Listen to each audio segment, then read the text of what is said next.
Good morning. Nice day. How are you? You speak Wolof? I'm fine, and you? Yes, me speak Wolof. jërëjëf loolu dina ma neex waxtaan wi ci wàllu liggéey bi la sunu bërëbu liggéeyukaay bii amul dara lu ci dal sama xel ndax li ma ci gis tiital na ma lool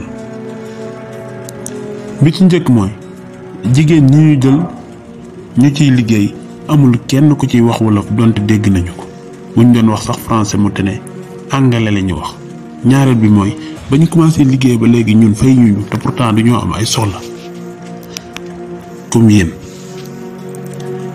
yi ci des nag mooy yu bëree bëri góor yàlla daf ñu koy nëbbu ci place liggéeyukaay bi waaye li ma leer ba leer ma mooy moomu ko lépp nag dina leer.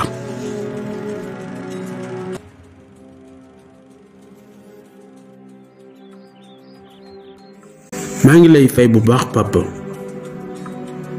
sama tànk ci kër gi dey benn mbir rek moo ko waral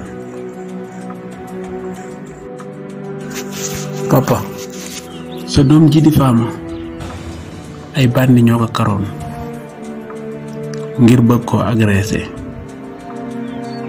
fekk maa ngi yor sama oto tombeek moom ci peggu tali bi léegi nag ma génne sama fetal dàq leen ñoom ñëpp ci laa ko àndaale ci sama oto mu ne ma kañ ñu dem kër ga ma présenté la sama papa loolu rekk la.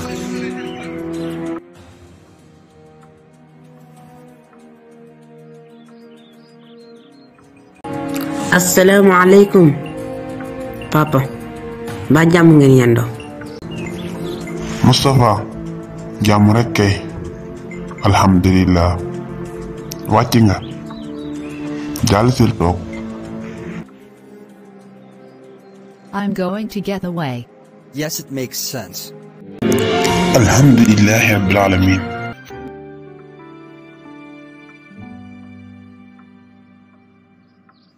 jërëjëf sama doom jërëjëf sant naa la gërëm naa la.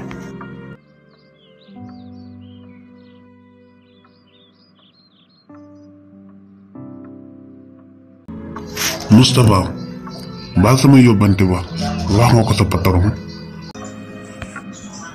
papa jot ma ko wax ndaxte gisuma ko ci journée boobu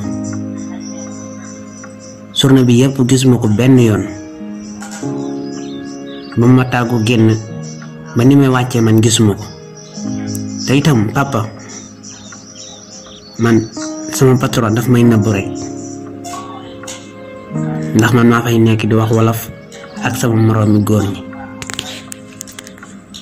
waaye bépp jigéen buñ ko jël anglais lañu wax même bu dul loolu sax jigéen ñi lañuy fay ñun ñi boobu ba léegi fayaguñu dañuy muñ loo rek man daal yaakaar naa papa dinaa bàyyi. lan ngay wax ni Moustapha bàyyi liggéey loolu moom bu ko sa xel sax xalaat boo bàyyi liggéey man ci lan lay jàpp commencé gu liggéey bi nga ne danga koy bàyyi ndaxte fayuñu la xëy na daa am ay jafe-jafe yu mu nekk rek waaye dina fay man dinaa fa dem ma waxtaan ak moom waaye bàyyi liggéey moom bul ko xalaat mukk dégg nga li ma la wax waaw kay.